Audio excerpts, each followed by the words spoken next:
What's up everyone, I'm CallumOnToast, and in today's video I'm going to be showcasing the Ultra League Battle of Spice featuring 14 of the most insane teams you've ever seen in the Open Ultra League. Now usually for the Battle of Spice I will also display the rough elo range of each battle, but of course this is an interlude season, and whilst we do technically have elo, all of these battles were done in the first week of the season during the Go Battle week, so I think they're pretty much all below rank 20 anyways, so for this Battle of Spice we're not going to be factoring in rank at all when it comes to voting. Anyways, with that being said, let's just get into the question of the day. What is the spiciest Pokemon you've used during this interlude season? Let me know in the comment section down below, and with that being said, let's get into the battles now. Let's go into the first battle, leading Shadow Pinsir into a Feraligatr. Now this is going to be a triple buffed Vice Grip team here. We're going to swap Make a Catch onto our Kingler. Very nice catch there, as the opponent is going to full send a Hydro Cannon. They now come in with a Venusaur. Not ideal for us, but we can fire off that Vice Grip. Vice Grip is going to grab a shield from the opponent,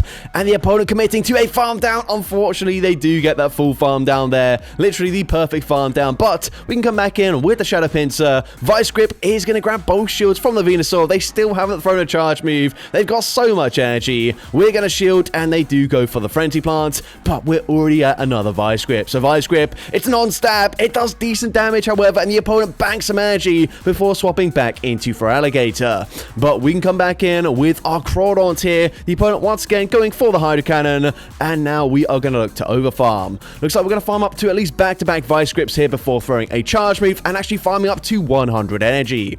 I don't mind this play because if they come back in with the Venusaur, we can throw a Vice Grip straight away to guarantee the KO. Now it just depends what their final Pokemon is going to be. The opponent is going to have an Alolan Muk, but they're also on Snarl, so we look to throw on CMP here with a potential Dark Pulse, and of course we can land the Crab Hammer or Scald. I actually don't know what charge move that is, but the opponent gonna go for Dark Pulse, and now we come back in with the Shadow Pinsir, and of course we could go for Vice Grip here, but close combat is gonna deal huge damage. We get the KO, and we're able to take that game. Into the next battle, we're going to see Weavile into Dragalge, so not a bad matchup for us. It would be really cool to see Weavile get something like Powder Snow. I don't know if it learns it in the main series games, but Snarl isn't really the best fast move these days. A lot of other fast moves are just way better. Anyways, the opponent's going to swap into an extra. We bank a ton of energy before coming in with a Purified Golduck. Now here we're going to go for one Confusion, fire off a Cross Chop. Would have preferred to go for two Confusions to throw on good timing. Here we opt for the two Confusions, but they will actually now reach another charge move. So we're going to shield up the Drill Run and then go for one more Confusion, fire off a Cross Chop. Cross Chop should get the KO from this range. The opponent got a double shield, but we do still slightly outpace them, reaching yet another Cross Chop. Cross Chop gets the KO there, and let's see what they want to do. They come back in with Dragalge. We are going to snipe with the Weavile. We go straight for Avalanche. Avalanche easily gets the one shot. They come in with a Scizor, but we can also reach a Foul Play. Foul Play does about 50% of their HP. This is a non-Shadow Scizor, which is quite ideal for us because we've got Starmie in the back. Starmie not going to appreciate a Trailblaze or a Night Slash, but non-Shadow against non-Shadow, we're able to tank a Trailblaze, reach our second Surf, and of course, Surf will be taking out the Scizor, and we take that game. In the next battle, we've got a triple mythical team here with Meloetta in the lead.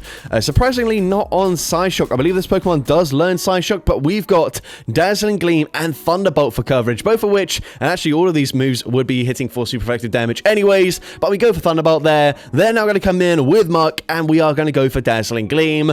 Dazzling Gleam also going to be neutral in this matchup. It really doesn't deal that much damage, and the opponent might be able to go for a full farm down, but they do end up throwing some energy. They go for the Dark Pulse there, that's fine with us. We can now come in with either Pokemon. I believe the Marshadow is going to be on Sucker Punch, so we come in instead, although this is actually resisted Poison Jab damage anyway, so I guess it doesn't really matter which one we come in with here. It's going to be resisted Fast Food damage either way, but we come in with the Marshadow, and unfortunately they've got Feraligatr in the back. Now, we could have access to Thunder Punch. We're going to bait with an Ice Punch, and we do at least grab a shield. At this point, we are going to no-shield this, which is unfortunate because it does allow the opponent to go for an aggressive Shadow Claw farm down. We come back in with the Keldeo, and we're going straight for Sacred Sword. Sacred Sword is going to connect here. The opponent can tank it. Hopefully that has put them into farm down range. We shield up the Hydro Cannon. It's going to be so close, but no, we don't get the farm down. But what we do get is we put them at 1 HP, so they get KO'd through the shield, and we're able to take that game. Into the next battle, we're going to see the OG Kanto fossils. We've got a Legacy Fury Cutter Kabutops in the lead up against an Origin form Palkia. So we are now going to look to overfarm just a little bit here, fire off the Ancient Power. Ancient Power is going to deal decent damage. We then swap into Omastar. Presumably this is just going to be another Arctotel, so we will no shield. It is the Arctotel. The opponent is going to not allow us to get a full farm down as they come in with a Primate, but it looks like they are on... I don't even know what fast move this is. Is this low kick? We are going to no shield anyways, and the opponent going to go for a nice slash there. They also get the attack, but wait, that is a really under-level Primate. What on earth is happening right now? Anyways, we are going to shield here. I didn't even realize that. That's not even 2,000 CP. What is happening? But the opponent's going to come in with a much more powered up Pokemon in Sylveon. We can go for the Rock Slide. Rock Slide is going to deal decent damage here, but unfortunately, our Dragon Breaths are double resisted. They're also non-stab, and even if we swap into our Kabutops, Fury Cutters are also going to be double resisted. So this fight, we are going to shield a Dazzling Gleam. We're going to bank a Rock Slide, come in with Kabutops, and just narrowly reach the Ancient Power here. Ancient Power also doesn't KO, but we get the Dragon Breath farm down, and we are now going to be able to go for a Rock Slide into Primate coming back in. Rock Slide gets the KO there, and we can also Dragon Breath farm down that Palkia to take that game. Into the next battle, we're going to see a shiny Mean Shout in the lead up against Empoleon. The opponent's going to be safe swapping into Virizion. We're going to bank some energy there and then swap into Houndstone. They go for Leaf Blade. You can see we can tank a second Leaf Blade relatively comfortably, so we will no shield once again. Unfortunately, while Psychic Fangs is going to hit for super effective damage, it won't get the KO from this range, so hopefully we probably prefer to grab a shield, but the opponent is going to end up, of course, no shielding there. We're going to shield as now we can go for a full lick farm down just before they do reach another Leaf Blade. They come back in with the Empoleon, and we can full send a Shadow Ball. Shadow Ball is going to connect. It does big damage, and the opponent does not commit to a farm down. Looks like maybe we would have reached a Psychic Fangs there, but now we can come in with the Mean Shout. They swap straight away into Togekiss, but we've got double nukes. We full send the Stone Edge, and that nearly one-shots them. We get the Force Palm farm down. We can Force Palm farm down Empoleon as well, and the opponent ends up losing that game with both shields still in play. But into the next battle, awful lead matchup for us as we lead with a shiny Aggron into an Annihilate. We're going to swap into our Poltegeist here. We are going to shield as the opponent is going to fire off the Rage Fist, and now they come in with a Feraligatr. So, of course, not ideal as they are hitting for super effective fast move damage, but either way, we've grabbed the shield back from the opponent. Probably just going to let this move go through here as Hydro Cannon will be taking us out. Now, honestly, I don't really know what we do with the Aggron in this battle because so far, they've got two very strong answers to it. But we go for Power Whip. Power Whip actually going to be shielded by the opponent, pretty much implying that they are full sending the Ice Beam, which they do. The opponent is now going to swap out into their final Pokemon, which is going to be a Skeledirge. At this point, of course, all shields are down, but Aggron is fairly bulky. They go for a Blast Burn. It does decent damage, but we do tank that relatively comfortably. We can now go for a Rock Tomb, debuff their attack stats, and now the opponent is going to fire off another charge move. However, we might have just put them into range where Carnivine can come in and go for a full fast move farm down, and we do get the farm down. That is huge for us, but this is still going to be very tricky. They come back in with the Annihilate. We full send the Power Whip here. Power Whip doesn't KO, but it puts them into farm down range. We survive with 1 HP and a Dream. We have a second Power Whip loaded. Power Whip takes out Feraligatr, and we're able to take that game. Into the next battle, we've got a triple level 50 team here with Clodsire, Quagsire, and Whiscash. So a bunch of Mud Boys. I don't know, do you guys consider Clodsire to be a Mud Boy? I feel like Mud Boys have to be both ground and water type Pokemon. Let me know in the comments. But anyways, we're going to see a Guzzlord in the lead. So fairly neutral matchup here. Of course, Clodsire does only reach 2207 CP. So yeah, not the highest CP, but we're still fairly bulky here. So we're going to go for another Sludge Bomb, not full sending the Earthquake. Sludge Bomb is going to be connecting, and now we are actually going to swap into our Quagsire. So at this point, we're going to no shield once again, and the opponent actually goes for a sludge bomb there. I don't know why they did that. Honestly, if they just didn't react in time and were trying to sludge bomb our Clodsire, that would be double resisted. So either way, I don't really understand that play. But anyways, we are going to go for a bait with an Aqua Tail. An Aqua Tail does grab a shield. Now we throw on CMP, but we are just throwing an Aqua Tail, so probably no point in shielding here. Yes, just going to let the Quagsire go down. We're going to come back in with the Clodsire, and again, not full sending an Earthquake, settling for the Sludge Bomb, and Sludge Bomb is going to connect. Now we come in with our final Pokemon, a Whiscash.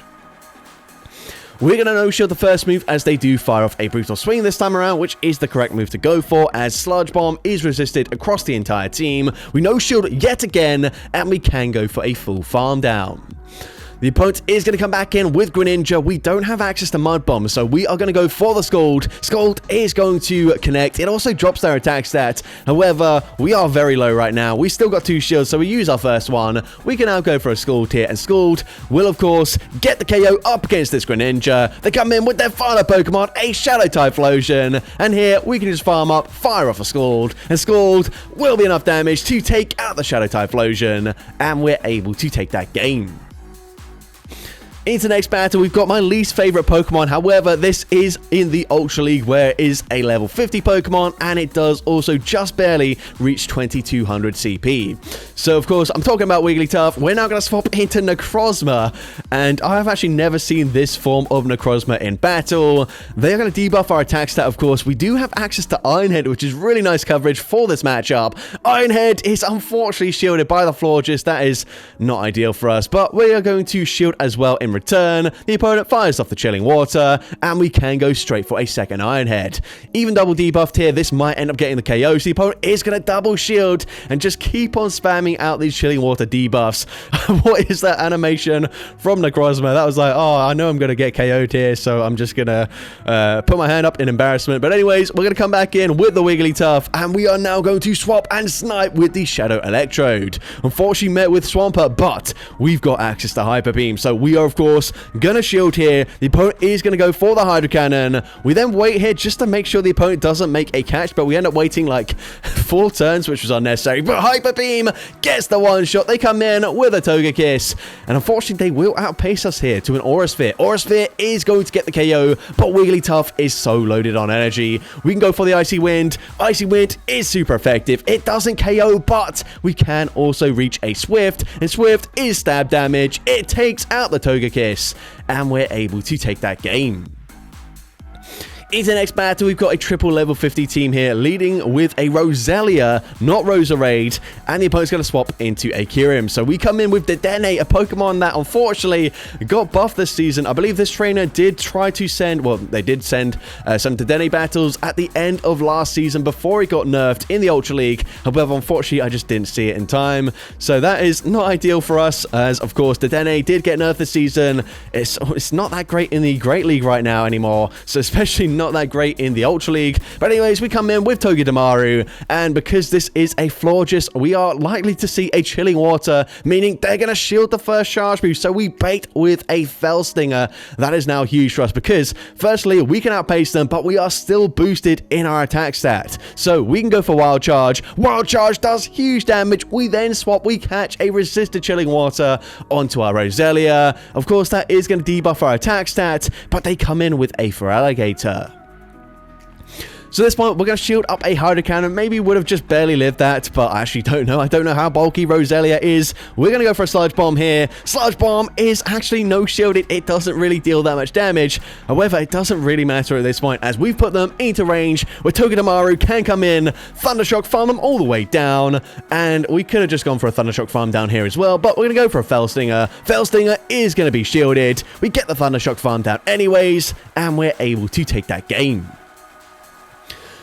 Into the next battle, we've got an American-themed team here with Braviary in the lead, and the opponent is going to be safe-swapping into a Primarina. We're going to go straight for Fly here. Fly, going to be shielded, and now we come in with our Kamala.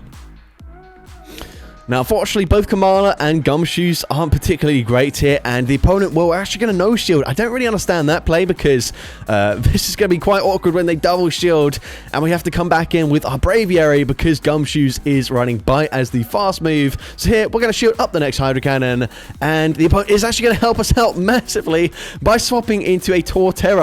I don't understand that play, but we can go for Fly. Fly gets the KO there before they can even go for a Sand Tomb. We're now going to come in with the Gumshoes, catching a charge move here, and maybe putting them into Bite farm down range. I don't know if that really helps us at all. We're definitely not going to reach a charge move into the Como-O, so it really just comes down to Braviary. Braviary basically carrying the team on his back here as we have Donald Trump and Kamala Harris in the back, but Fly gets the KO, and we take that game. Into the next battle, we're going to see another Como-O in the lead. This time, we've got a triple Shadow Steel team. We're going to swap Catch the Upper Hand onto our Metagross, where it is going to be neutral damage rather than super effective. We're now going to shield the next charge move as they fire off a second Upper Hand, and neither Upper Hand is going to debuff us. So now, going to go for a Meteor Mash. Meteor Mash is going to be shielded, and the opponent will fire off another charge move. At this point, we put them into range where we can actually Mudslap farm them down before they reach the next charge move. So don't mind this play. We're going to come back in with the Shadow Extra Drill most likely and go for the Mudslap farm down. They're now going to come in with a Swampert, so don't really understand why they haven't come in with it already, but we're going to go for a Drill Run. We didn't throw on the best timing, and as a result, they can now outpace us to the next charge move. Of course, we have to shield this as they have, well, sorry, we have a Shadow Magneton in the back, but Drill Run puts them into farm down range, and their final Pokemon is going to be a Togekiss. So this is going to be close. We need this Rock Slide to put them into range where a single Volt Switch gets the farm down, and it does exactly that. And so we're able to take that game. Into the next battle, we've got a shiny Shadow Latias into Annihilate. So not a bad matchup as we are going to resist the fast food damage. We do need to full send a Mist Ball, however. If we go for Aura Sphere and it's no shielded, that could be quite bad for us. But we're going to shield the first charge move. We are actually going to bait with the Aura Sphere. Please, opponent, just shield this up. The opponent calls the bait. That is huge for them. That is certainly not ideal. That wastes a lot of energy for no reason. But we do full send the Mist Ball this time around, and we do at least get the KO. Not only that, we still have residual energy, meaning we can still reach an Aura Sphere and grab a shield up against this Licky Licky. At this point, we are actually going to double shield our shiny Shadow Latias here, and now we're going to swap into Togedemaru, looking to catch a Body Slam. Doesn't work out for us as, well, actually, never mind, they still end up throwing the Body Slam anyways, so I guess it does work out for us. At this point, of course, we do not have any shields remaining anyways. They full send the Shadow Ball this time, but that's okay with us, and now this should just be another Body Slam. So waiting for them to throw that energy before going for back-to-back Wild Charges here. Unfortunately, Wild Charge won't get the KO, so we might actually just swap out of this matchup, looking to go for a full farm down, and the opponent comes in with a Talonflame. We can go straight for Mist Ball. Mist Ball is going to be shielded. It drops their attack stat, meaning we're actually going to reach another Mist Ball before they farm us down. That is huge for us. Mist Ball gets the KO there. They come back in with the Licky Licky and go Ribombee. I mean, we just have to tank some charge moves here, which we should be able to do. They go for a Shadow Ball. Actually, we didn't tank that comfortably, but we get the farm down, and we're able to take that game. Into the next battle, we've got Aerodactyl returning once again, this time with Hisuian Zoroark and a Shadow Scyther in the back.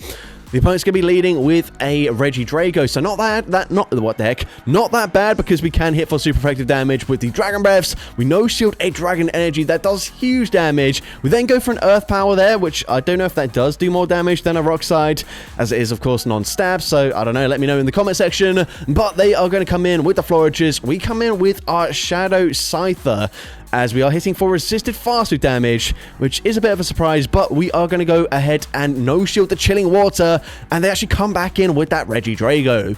So we now come in with our final Pokemon, Hisuian Zoroark. We do still have two shields here. We go straight for a Foul Play, which doesn't KO, but it does put them into range where we can Shadow Claw farm them down. So obviously not that bad for us, as now we go for the farm down, and we do come out with very close to another Foul Play already loaded. They come back in with the Florges, and we can go straight wait for the foul play. Foul play, gonna win CMP, and it does grab the final shield. So whatever they have in the back does not want to see Zoroark. So we're committing to a full Shadow Claw farm down. We get the farm down, and they've got a Skeledirge in the back. Now, I'd have preferred to see us swap out, clear the debuff, because Shadow Ball probably would have got the one-shot, but Aerodactyl just barely able to reach a last-second Rock Slide. Rock Slide takes out the Skeledirge, and we're able to take that game.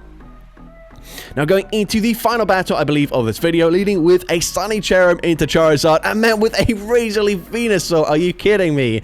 In the Ultra League as well. Oh my gosh. Well, that is not ideal for us whatsoever, but we are going to get them at least into the yellow health range. I guess that's something, and they are also going to be very slow to charge boost, so we can actually outpace them and fire off a Fire Weather Ball. Now, Weather Ball, of course, did get buffed last season, so not that bad damage-wise. I don't know if we can Bullet Seed farm them down there, so actually, instead, we're going to come in with the Electrode, hoping this Pokemon can sweep.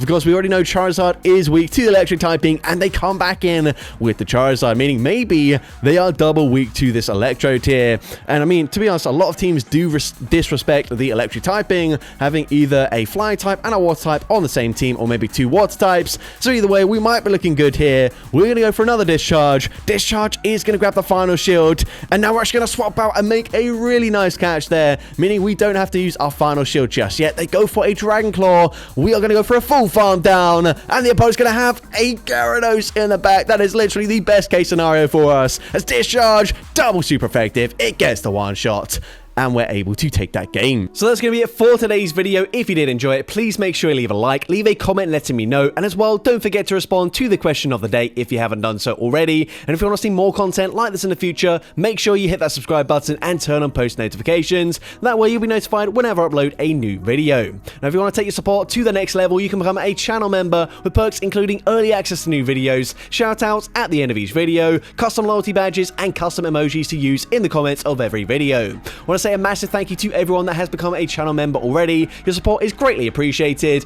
And with that being said, thank you so much for watching today's video, and I hope you have a great rest of your day.